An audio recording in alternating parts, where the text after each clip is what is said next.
Let's just go to the shoulders because we can hold a lot of tension in the shoulders. So squeeze the shoulders up to the ears and then just release. There's a big kind of shoulder shrug, bit of a squeeze and release. As you lift your shoulders up, try to remember the TVA pelvic floor, because sometimes when we lift shoulders, we kind of lose core. So nice big squeeze and release. And if you feel like it, you could just go, ah.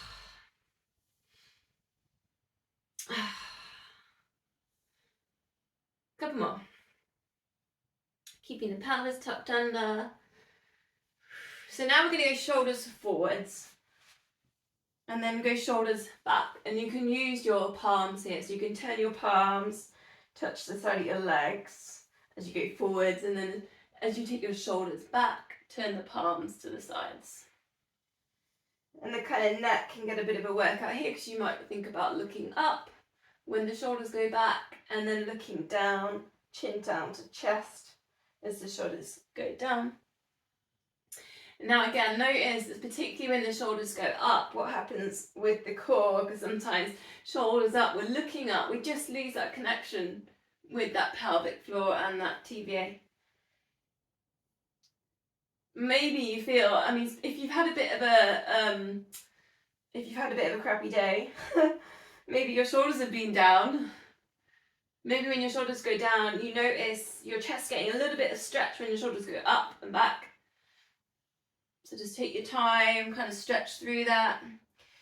Adding in a little bit then, you could just circle the arms around, look up and baby back bend if it's comfortable, still engage with the core. And then as the shoulders go down, take a nice slow roll down. Soften the knees, and you can really bend the knees quite deeply with that. So think more about shoulders than hamstrings or anything else for now. And again, just looking up, opening chest. Then the shoulders just relaxed, folding down. Chin going towards chest, and the lower back gets a bit of a release. Shoulders back, lifting up. Last one, shoulders forwards.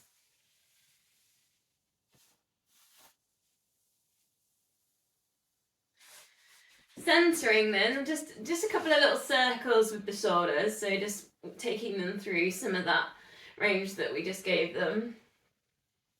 Same that we did last week, it's the short neck release shoulder glide side bend. So one arm at level with your shoulder, take the ear down, drift that to the side, keep the hips still, arm up to ceiling, and then over into your side bend. And then over to the other side, ear down, into your shoulder glide, try and keep your hips still, reach up and side bend. And just start to flow through, kind of go in your own time room pace. If you're feeling a little bit tight anywhere, like your neck, you might want to take longer on the neck stretch. If you feel like you just get so much out the side bend, you want a little bit more, you could always just kind of really work into that side bend, pull the fingertips. So just kind of go with what you feel like you need. Keep thinking about that 50% core, working with the pelvic floor, still working with the TVA. Try not to hold the breath at any time. If you get a little bit lost with the breath, just try and think about breathing out into any type of extension, particularly side bend. Maybe taking a kind of long exhale in a side bend.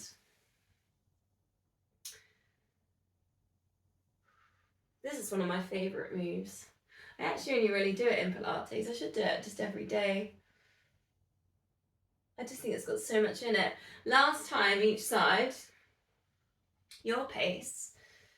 Adding in a little bit for the side bend, you could always go for a little spiral, kind of chest to ceiling. So you kind of look up, think about the heart shining towards the ceiling. Hopefully you're kind of with me on your last one. Again, going maybe heart towards ceiling, a little bit of a spiral. And then finishing off, so a little bit of a shoulder shrug there. Do you know tennis players? A lot of tennis players do that when they they reset themselves, ready to serve. They do. I think Djokovic does it. Just a little shoulder shrug. Okay, squats. Now you can put your weights into this if you want. I think I'm going to go weights today. Feet hip width apart. So hips back into space. I'm going to go front raise with the weights, or lateral raise. So it's your choice, or you could do a bit of both. So one of each is quite nice, and then work through. Think about what's happening here with the knees. So don't let the knees pronate in. Keep an eye on what's happening under the feet, the arches. Think about kind of really sending the hips back into space to get the release on the lower back.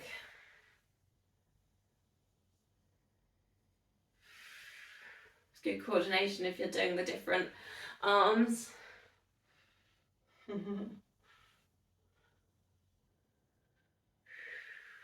Try and keep the shoulders relaxed, especially if you're putting your weights in. Try and keep your shoulders down away from your ears. Eye gaze forwards.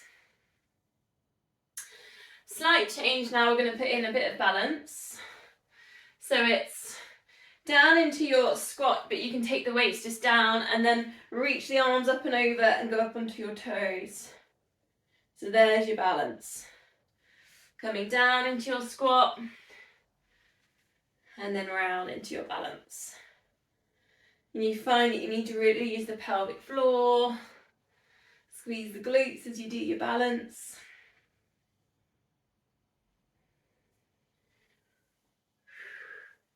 Breathe in as you lift. Breathing out when you do your squats. Last one.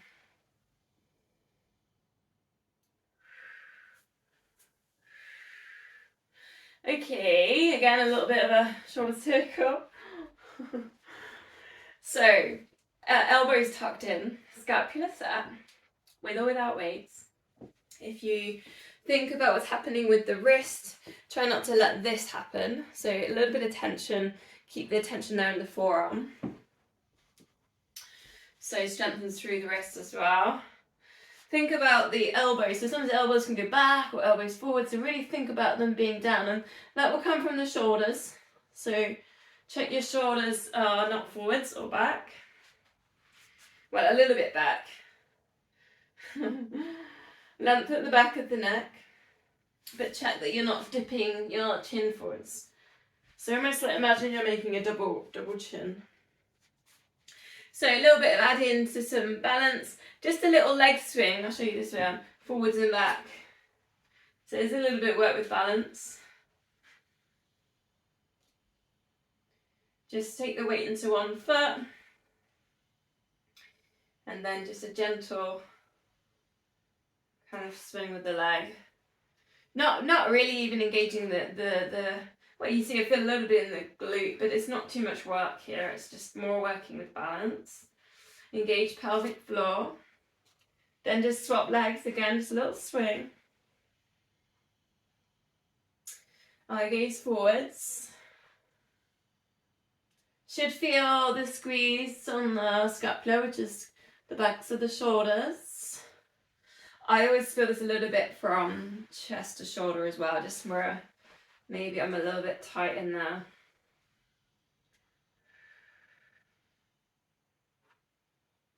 Last one. So I did this one last week. Big star, and again with or without weights.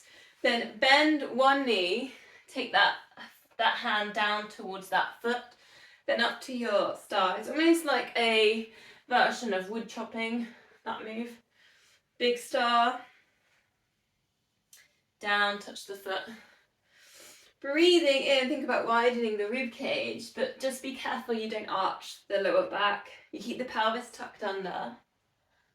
You keep the length at the back of the neck when you come up to your star position.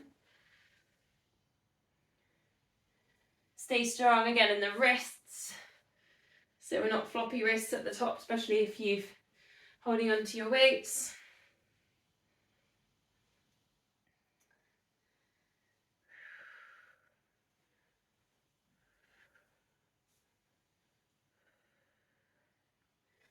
Keep working with that in-breath at the top, pelvis tucked under.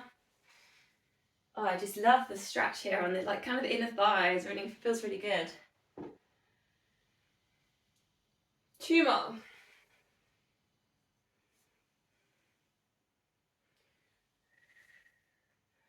So hold a sumo squat, so really wide. You can allow the feet to turn out. Maybe a little wiggle side to side, just fine. Center, tuck pelvis under, pull in core. Now this is tricky with 2 weeks, so I'm gonna have a go. Draw a big circle in front. Now you might want to go with one weight. You can do this totally without. I'll show you sideways on as well. So you're drawing the circle in front and round. And you just want to go as wide and as big as you can with these circles, like you're drawing a really giant moon in front of you. Or sun. Maybe a sun, maybe that's nicer. Maybe that's depending on whether you're balancing your female or your masculine energy. Sun for male and masculine energy. Moon for feminine. Other way around if you haven't done so. You can always go lowering your squat as well if you want to test your legs. Oh, let's test everything actually. Woo, 2 more. Oh, this is probably one of my favourite moves with the weights at the moment. Whew. Okay, choice now. Okay, I'll give you the choice on this one. It's either a step back lunge, and you can do this with or without weights. So step back lunge, and you're going to do 20, 10 on each side and alternate. Or shoulder press to the deadlift and then swap over. And again, you can go for 20 of them, or if that feels, it's a bit harder to do so many on the deadlift, so maybe 16. Alternate on the deadlift. So your choice, if you feel like you desperately want to do both, 10 on each, 10 lunges, 10 deadlifts. Now, a couple of points I'll take you through, so you carry on with your exercises. If you're doing the lunge, really control what's happening with the hips, because you see a lot of people, they lunge and this whole hip drops down. So keep everything, the hips nice and square to your front, almost lifted, almost kind of pointing up like headlights. Think about the lower back being nice and strong, tuck the pelvis under, and then engage quad, particularly quad, engage the quad, control the knee on the left. So the lunge is very much about controlling what happens with the knee. If you're doing the deadlift exercise, again, the same thing, you're thinking about controlling the knee. It's a bit more work on balance, isn't it? Because the foot's going to wobble. Use your big toe to anchor your balance. Use your glutes. Use your pelvic floor. So I'm just gonna keep doing little tips until people finish on the screens, because see, I've completely lost count of what everyone's doing. So again, if you're on those lunges, really watch the knee, watch the hips, don't crumble. Keep lots of control. Think as well, like hip width, don't put things on balance beams if you're lunging. Okay, nice. I feel like people are coming together now. Maybe wait a couple more. The next exercise, again, is choice. It's a single leg squat exercise. So the choice is you can go on a step. So if you haven't done that one before, the stairs is really good. You have one foot on the stairs, the other foot off the stairs. You bend the knees so if you can touch your heel on the step below. That's one option. The other option, particularly good for knees, is to use a chair or a sofa. One leg's lifted, one's bent, and you're going to lift up, stand up with one leg and down. So whichever one, try and do 10 on each leg. You can alternate, so you can swap over each time. The other option, if you haven't got stairs, you haven't got a chair, is a bit boring though, that's the only thing I'd say, is you can use a mat though. You can kind of stand in the middle of the mat, the edge of the mat, and just see if you can touch your heel off the front, and then maybe touch the toe off the back. So it's just not as technical, but it's possible. I'm going to go with the chair. I'm going to do a couple of chairs because I really like the chair exercise, and it's less fiddly for me when I'm on film than going out to the stairs. So chair's particularly good for knee strength because you're really having to control the knee wobble, as you might find, and it's a bit of a glute activator. Do you engage the core in these exercises? Pelvic floor, TVA. You can use your arms as well. If you want to challenge yourself, you can cross your arms on the chairs or the stairs exercise. And that will challenge you more on your balance.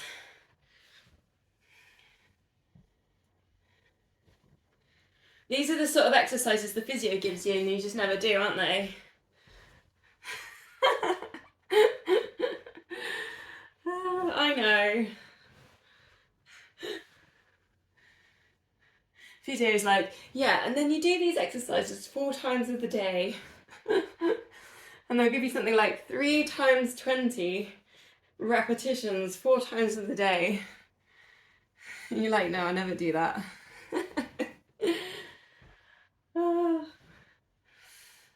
So I'll wait a little bit longer, wait for some people to catch up, come back to join us.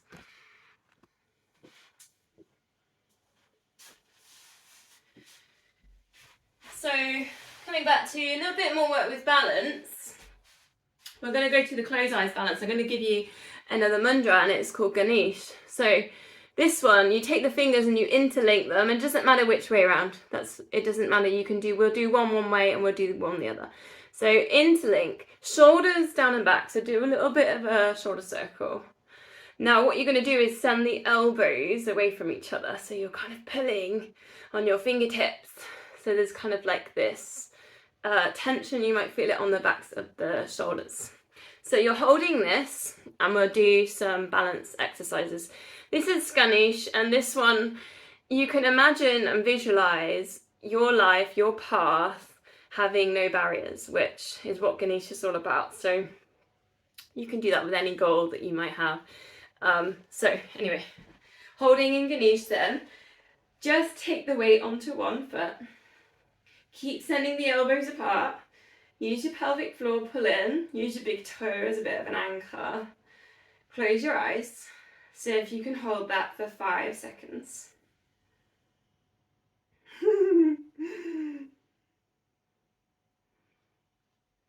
Then as you open your eyes, it's 5 heel lifts. Try and roll through the centre of the foot, the ball of the foot over towards the big toe. Holding, if you can, keep holding Ganesh at the heart centre. This idea that you can overcome any barriers. Then just step the other foot in front. You might want to remember, so I've just stepped, I'm on my left, I was balancing my left and my right's over the front. Do just try and make a mental note. Interlink the fingers, reach up. Big super stretch, and then breathing out, release the hands, swipe down, maybe brush fingertips, you can soften knees, and this is where you should feel IT band stretch on the side of the back leg. Try and tuck your chin towards your chest so you're looking at your knees, and then it's just a slow unpeel back up to standing.